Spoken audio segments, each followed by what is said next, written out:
Hello students, once again welcome to the Aditya classes.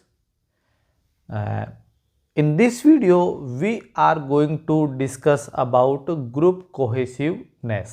ये अपना next topic जो इस वीडियो में अपन डिस्कस करने वाले हैं। हमने अपने प्रीवियस जो दो वीडियोस हैं उनमें बात की थी, एक तो ग्रुप डेवलपमेंट मॉडल की, ग्रुप की और क्यों हम ज्वाइन करते हैं ग्रुप, और फिर हमने एक नेक्स्ट वीडियो में बात की जहां पे हमने ग्रुप डिसीजन मेकिंग के एडवांटेज और डिसएडवांटेज देखे और हमने डिस्कस किया कि कौन कौन सी टेक्निक्स हैं जो ग्रुप डिसीजन मेकिंग में काम में आती है। So in this video we are going to discuss about group cohesiveness. This is Dr. Vineet Mathur. Let us discuss about group cohesiveness and what are the different factors जिनका group cohesiveness पे impact आता है। Group cohesiveness अगर आप उसका English में literal meaning भी अगर आप सर्च करेंगे तो that is how group members are friendly, how they are attracted with each other and group में उनका कितना इन्वॉल्वमेंट है एंड क्लोजनेस ऑफ मेंबर्स, और आप बोल सकते हैं कि हार्मोनी जो उनके बीच में है उसी को कोहेसिवनेस बोलते हैं। मैं एक बार वापस से सारी चीज़ें बताता हूँ।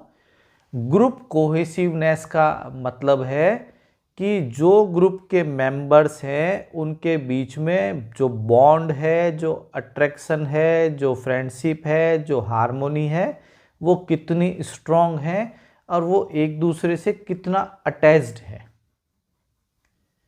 और देखिए, जब उनके बीच में अटैचमेंट ज़्यादा होगा, वो एक दूसरे से एसोसिएट हैं, तो आप ये मान के चलिए कि उनका वहाँ पे लॉन्गर स्टे भी होगा। तो that is all about group cohesiveness. ऐसा यूँ सुनने में भारी भरकम टर्म है, लेकिन जो मीनिंग है वो बहुत ज़्यादा इजी है कि ग्रुप मेंबर्स जो हैं वो साथ में रहते हैं, उनका आपस में अट्रैक्शन कैसा है, फ्रेंडशिप कैसी है, हार्मोनी कैसी है, एसोसिएशन कैसा है, क्लोजनेस कैसी है, बस वही ग्रुप कोहेसिवनेस है। अब now we are going to discuss few factors those can affect group cohesiveness. कब उनके आपस में रिलेशन, फ्रेंडशिप अच्छी होगी, हाई होगी कोहेसिवनेस, और कब उनके बीच में रिलेशन थोड़ा सा कम होगा, वो अपन डिस्कस करते हैं कि वो कौन कौन से फैक्टर्स हैं।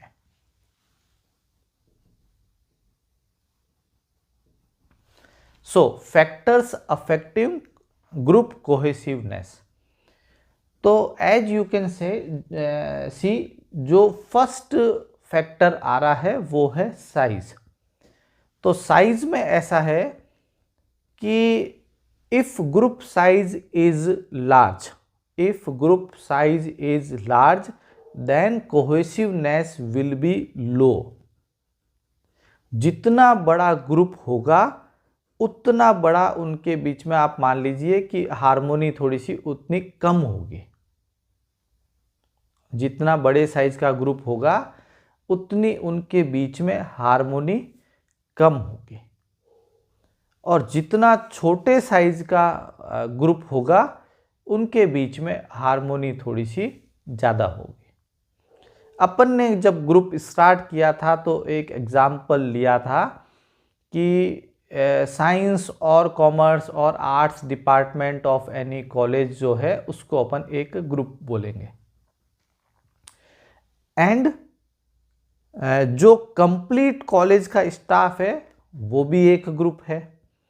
तो अगर कोई बड़ा कॉलेज है जहाँ पे साइंस, आर्ट्स और कॉमर्स ये सारे डिपार्टमेंट हैं, पेंटिंग और ज्योग्राफी, जूलॉजी और सारे डिपार्टमेंट अगर हैं वहाँ पे, और उन सब डिपार्टमेंट्स में 7-8 मेंबर्स हैं, तो आप ये मान के चलो कि वो जो 7-8 मेंबर्स अगर साइंस डिपार्टमेंट में हैं तो उनमें हार्मोनी ज़्यादा होगी, उनमें अटैचमेंट ज़्यादा होगा, कोहेसिवनेस हाई होगी। लेकिन जैसे ही आप बात करो कि उस कॉलेज के जो 200 स्टाफ मेंबर्स हैं उनमें आपस में हार्मोनी या कोहेसिवनेस है क्या, तब आप बोलोगे कि नहीं, यहाँ थोड़ा सा डाउट है, उनमें हार्मोनी थोड़ी कम हो सकती है क्योंकि अब ग्रुप साइज 200 का हो गया है। और एक मैंने आपको पहले भी बताया था कि इवन जो पॉलिटिकल पार्टीज़ भी हैं वो भी क्या है, एक टाइप के ग्रुप हैं, वो प्रेशर ग्रुप्स उनको बोला जाता है, वो भी ग्रुप हैं। तो आप उनको भी देखिए कि जो इंडिया लेवल की जो पार्टीज़ हैं, चाहे वो कांग्रेस हो या चाहे वो बीजेपी हो, उनके बहुत सारे ग्रुप मेंबर्स होते हैं ऑल ओवर इंडिया, उनके बहुत सारे एमपी एमएलएज होते हैं। तब आपने देखा होगा कि कई बार वो एक दूसरे के अगेंस्ट में भी बोलते हैं, तो उनके अंदर हार्मोनी थोड़ी सी कम होती है हमेशा। तो जितना बड़ा ग्रुप, जितना बड़ा साइज उसका, उतना कोहेसिवनेस कम होगी, और जितना छोटा ग्रुप होगा उतनी ज़्यादा कोहेसिवनेस हाई होगी। जो नेक्स्ट पॉइंट है वो है होमोजीनियस एंड हिट्रोजीनियस मेंबर्स। तो let me tell you, homogeneous members का मतलब होता है कि जब वो मेंबर्स अगर सेम टाइप के हैं। जैसे अगर हम बात करें कि किसी कंपनी में प्रोडक्शन डिपार्टमेंट में इंजीनियर्स का कोई ग्रुप है, तो वो जो सारे इंजीनियर्स हैं उन प्रोडक्शन डिपार्टमेंट में उनके बीच में हार्मोनी डेफिनेटली ज़्यादा होगी, उनकी कोहेसिवनेस ज़्यादा होगी, इंजीनियर्स की कोहेसिवनेस आपस में ज़्यादा होगी। और वेयर एज जो मार्केटिंग डिपार्टमेंट है, उनके जो सेल्स एंड मार्केटिंग के पर्सन्स हैं, उनमें आपस में हार्मोनी ज़्यादा होगी जब तक वो होमोजीनियस हैं। लेकिन जैसे ही हिट्रोजीनियस वर्ड ऐड होगा, that means heterogeneous means different. जब वो अलग अलग कोई सपोज कोई टास्क बना है या कोई एक जॉइंट ग्रुप बना है जिसके अंदर इंजीनियर्स और मार्केटिंग वालों को दोनों को ऐड कर दिया, तब आप मान के चलिए कि इंजीनियरिंग बैकग्राउंड के जो लोग होते हैं, इंजीनियर्स जो होते हैं, उनको मार्केटिंग वाले फालतू लोग लगते हैं, और जो मार्केटिंग की टीम के सेल्स के जो पर्सन्स होंगे उनको इंजीनियर्स फालतू लगते हैं। तो उनके बीच में जो है वो हार्मोनी थोड़ी सी आप मान लीजिए कि कम होगी, कोहेसिवनेस कम होगी। तो अगर अपन सम अप करें तो क्या बन रहा है कि when members are homogeneous, in that case cohesiveness is high, and when members are heterogeneous, that means they are from different background, उस केस के अंदर कोहेसिवनेस थोड़ी कम होगी। नाउ नेक्स्ट जो है वो है degree of dependency. That means how members are interdependent on each other. When dependency on each other is high, in that case harmony or cohesiveness is high. And when members are less dependent on each other, there is no interdependency between members, तो वहाँ पे cohesiveness थोड़ी सी कम होगी। मैं आपको मतलब इतना ज़्यादा अपने को कॉम्प्लेक्स नहीं करें, और एक बहुत सिंपल बात बता रहा हूँ कि नॉर्मली अगर कोई जॉइंट फैमिली बिजनेस है, अब देखिए मैंने खुद ने क्या बोला है कि जॉइंट फैमिली बिजनेस, जिन लोगों का कॉमन बिजनेस है और चाचा जी, ताऊ जी, दादाजी सब मिल के बिजनेस संभाल रहे हैं, और उसमें दीदी भैया भाभी सबका इन्वॉल्वमेंट है, तो दे नोज़ दैट कि भाई एक डिपार्टमेंट कोई संभाल रहा है, एक काम कोई संभाल रहा है, स्टोरेज इन्वेंट्री कोई देख रहा है, अकाउंट्स का काम कोई पर्सन देख लेता है, बाहर से सामान लाने का काम कोई और देख लेता है, काउंटर और कैश और कोई और संभाल लेता है। तो उनके बीच में कितना भी डिस्प्यूट हो, लेकिन वो नॉर्मली उस फैमिली में, उस ग्रुप के अंदर आप कोहेसिवनेस ज़्यादा देखेंगे, because they are interdependent on each other. Whereas आप अगर ऐसी फैमिली का एग्जाम्पल लेंगे जहाँ सब अपने इंडिपेंडेंट जॉब में है और वो एक दूसरे पे डिपेंड नहीं करते हैं, तो उन मेंबर्स में थोड़ी सी हार्मोनी कम होती है। मैं ऐसा बिल्कुल नहीं बोल रहा हूँ कि वो उनमें हार्मोनिक नहीं होगी फैमिली में, लेकिन हाँ थोड़ा सा एक फ़र्क पड़ जाता है, क्योंकि आपका अपना जॉब है तो आप इतना परवाह नहीं करते कि भाई आपको किसी की परवाह है। तो when group members are interdependent on each other, then cohesiveness will be high, and when they are not interdependent on each other, in that case cohesiveness or harmony will be a little bit less or down. जो next है अपना that is location. Location का मतलब है कि आपके जो different group members हैं वो एक दूसरे से कितना दूर है, एक दूसरे से कितना दूर है।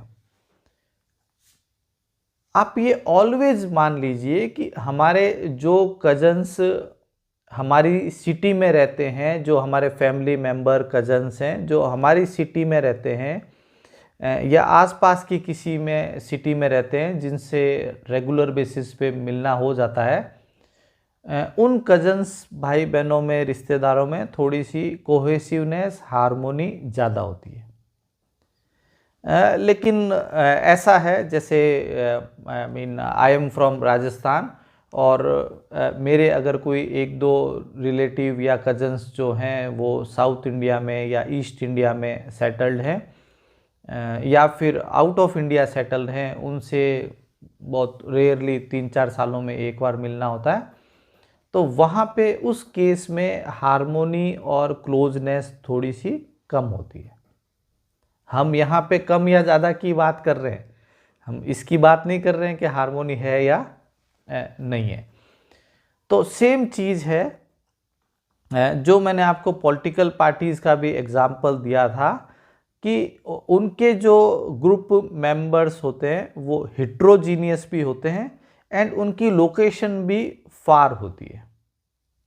अब चाहे बीजेपी हो या कांग्रेस हो, इनके जो एमपी एमएलए जो है वो अलग अलग स्टेट्स में हैं, उनमें कल्चरल डिफरेंसेस भी हैं और वो एवरी काइंड से मतलब हिट्रोजीनियस हैं। लैंग्वेज से वो हिट्रोजीनियस होते हैं, ड्रेसिंग सेंस से वो हिट्रोजीनियस होते हैं, उनकी लोकेशन बहुत फार होती है। इस कारण से जहाँ पे लोकेशन डिफरेंट है, दूर दूर है, वहाँ पे कोहेसिवनेस कम होगी और जो मेंबर्स साथ रह रहे हैं, इंटरेक्शन ज़्यादा है, इन्वॉल्वमेंट है, वहाँ पे हार्मोनी एंड कोहेसिवनेस ज़्यादा होगी। नेक्स्ट जो है वो है आउटसाइड प्रेशर। इस चीज़ को समझने के लिए जो एग्जाम्पल मैं आपको दे रहा हूँ that is once again from cricket, जो मैंने बहुत पूरे ओबी के सिलेबस में क्रिकेट के बहुत एग्जाम्पल डिस्कस किए। देखिए,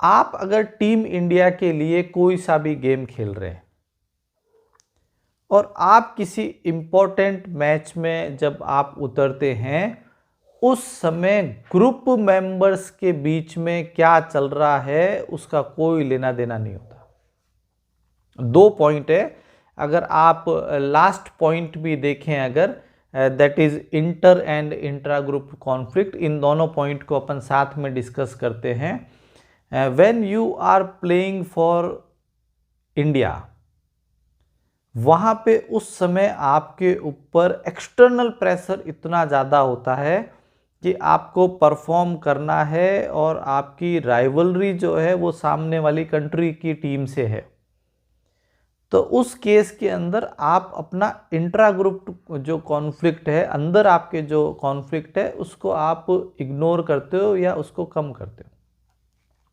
और आप उस आउटसाइड प्रेशर के कारण जो है वो हार्मोनी मेंटेन करके चलते हो। ऐसा आपने मल्टीपल टाइम सुना होगा कि बड़े बड़े प्लेयर्स की आपस में नहीं बन रही है, उनमें हार्मोनी नहीं है, बट आउटसाइड प्रेशर के कारण कोहेसिवनेस हाई हो जाती है।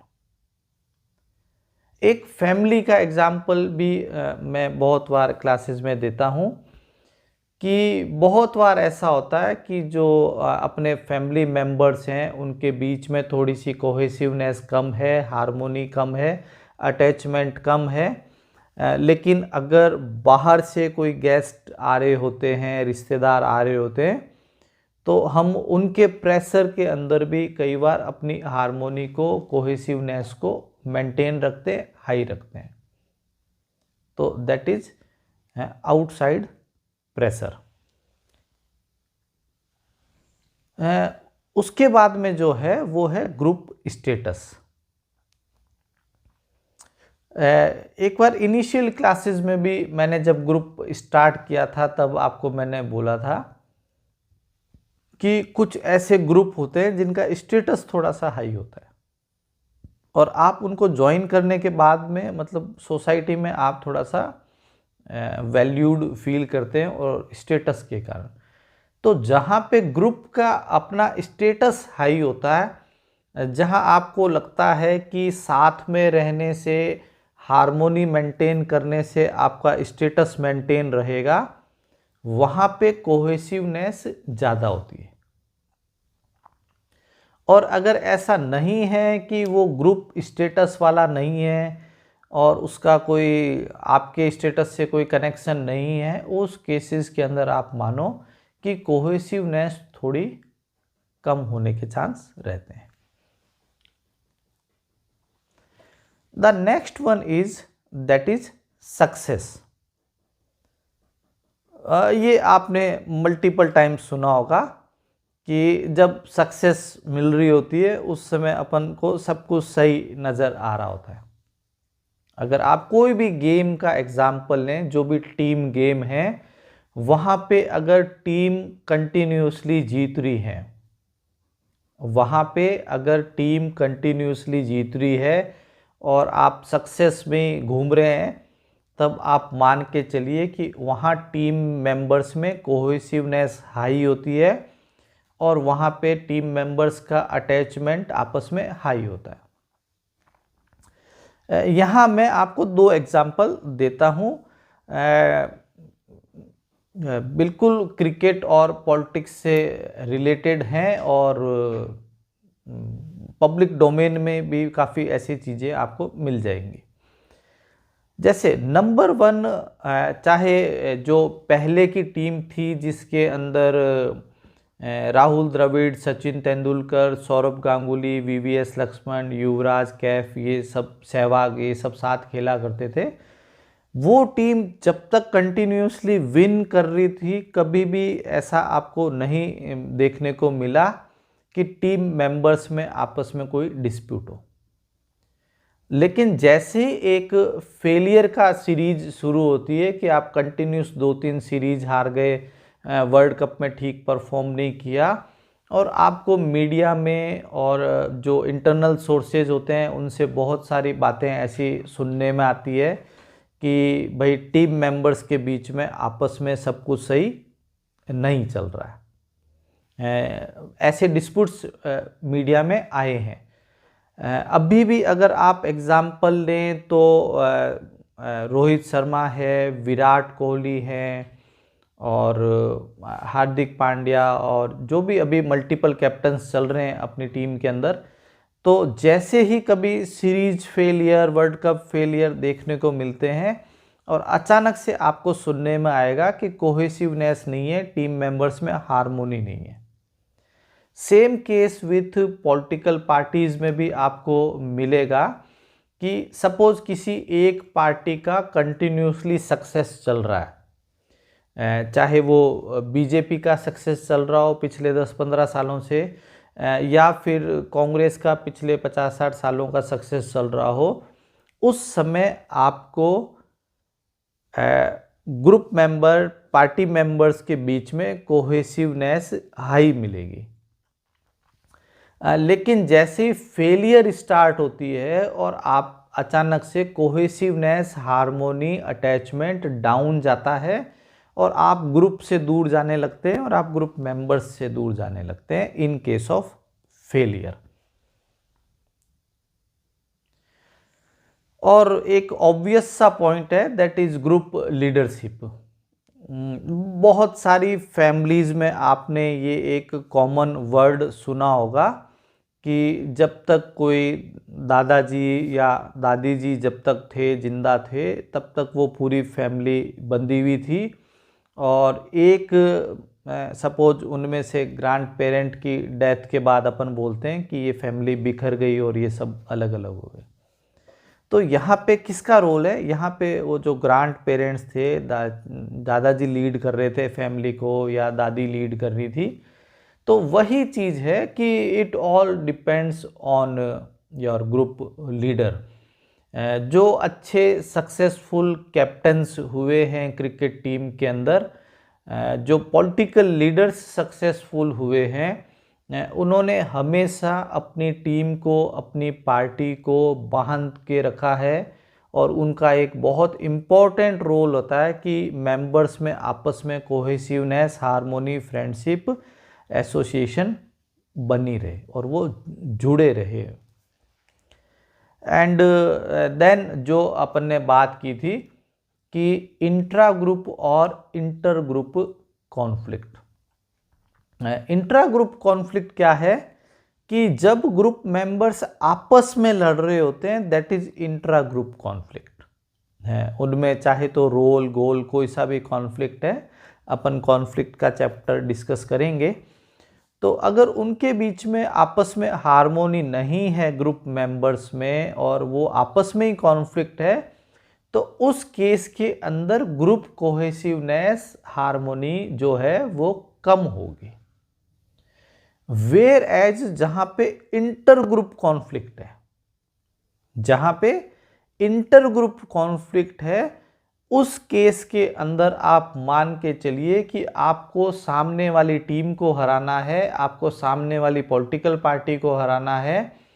उस केस के अंदर आपके अंदर जो इंटर ग्रुप राइवलरी जो है, इंटर टीम है, उस केस के अंदर आपके कोहेसिवनेस ज़्यादा होगी। तो यहाँ मैं आपसे फिर एक एग्जाम्पल डिस्कस करूँगा, जो चक दे इंडिया के बारे में मैंने आपको असाइनमेंट दिया था कि अगर आपको ग्रुप का चैप्टर समझना है अच्छे से, तो आपको चक दे इंडिया मूवी जो है वो बहुत ज़्यादा, मैं मानता हूँ कि ग्रुप पे स्टडी करके बनाई हुई है। आप देखिए कि उनके मेंबर सारे हिट्रोजीनियस थे, they all were from different background, पूरे ईस्ट इंडिया से प्लेयर थे, और रेलवे से थे, चंडीगढ़ से थे, हरियाणा से थे। तो उन सारों के बीच में जो है वो हार्मोनी थोड़ी कम थी इनिशियली, लेकिन वो जैसे जैसे टीम बन गए और उनमें एक बॉन्ड डेवलप हो गया, और फिर जब वर्ल्ड कप की बात आई, और अगर एक आप लास्ट सीन अगर आप याद करते हैं, जहाँ पे उन्होंने इस चीज़ को स्टडी किया था कि कोमल चौटाला जो है और जो प्रीति सब्रवाल है वो आपस में बॉल पास नहीं करेंगे, लेकिन आप देखिए कि क्योंकि आपको मैच विन करना था, इम्पोर्टेंट पोजीशन थी और सिचुएशन एकदम इम्पोर्टेंट हो गई थी, वहाँ पे जो है वो कोमल बॉल पास करती है। दो रीजंस मैं आपको बताता हूँ। पहला कि उसको एक गर्ल को सपोर्ट करना था कि उसके हाईएस्ट गोल हो जाए। दूसरा, उसको पता था कि इस सिचुएशन के अंदर टीम इंडिया के लिए मैच जीतना ज़रूरी है, अपने पर्सनल ऑब्जेक्टिव से भी ज़्यादा, और उसने एंड में प्रीति को बॉल पास की और प्रीति ने गोल किया।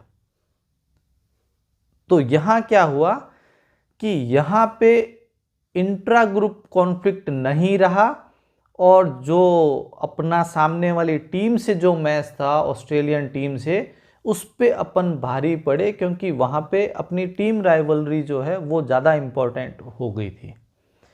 तो that was all about group cohesiveness. Group cohesiveness means कि आप मेंबर्स आपस में कितने अटैच्ड हैं, उनके बीच में फ्रेंडशिप किस लेवल की है, आपस में एसोसिएशन कैसा है, हार्मोनी कैसी है, और अगर हार्मोनी होगी तो आप लॉन्गर स्टे उस ग्रुप के अंदर करेंगे।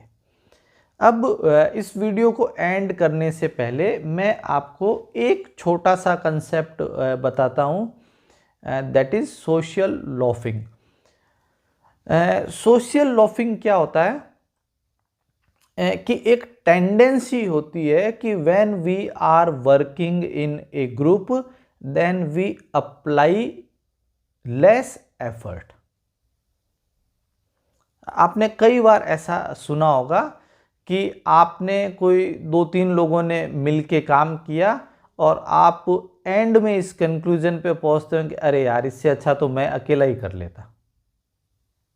और मैं आपको इस वीडियो में एकदम क्लियरली बता रहा हूँ कि इंडिविजुअल लेवल पे मेरे को ग्रुप स्टडी का कंसेप्ट पसंद नहीं है। ये मेरी ओपिनियन है, क्योंकि मेरे को ऐसा लगता है कि जब अपन, ये मेरी ओपिनियन है कि जब अपन ग्रुप स्टडी में साथ में पढ़ने बैठ जाते हैं तो मोस्ट ऑफ द टाइम अपन बातें करते रहते हैं, गॉसिपिंग कर लेंगे, इधर उधर किसी का क्रिटिसिज्म कर लेंगे, कुछ भी एक डिस्कशन जो है वो स्टूडेंट लाइफ में निकल जाता है, पॉलिटिक्स का, स्पोर्ट्स का, कॉलेज का, या फिर जो आपस में फ्रेंड्स में इसका अफेयर उससे चल रहा है, इसका अफेयर उससे चल रहा है। और इन सारी बातों के अंदर अपन जो स्टडी 4-5 घंटों में बैठ के करते हैं ग्रुप स्टडी, वो मेरे को समटाइम्स ऐसा लगता है कि अपन इंडिविजुअल अकेले बैठ के करते तो शायद अपन ज़्यादा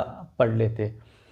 हाँ, ठीक है कि वो एक पॉइंट है कि किसी एक का कोई सब्जेक्ट स्ट्रांग होता है, किसी का एक स्ट्रांग होता है, तो वो आपको थोड़ा सा कॉम्प्लीमेंट कर देता है, आपको हेल्प कर देता है समझने में टॉपिक्स को।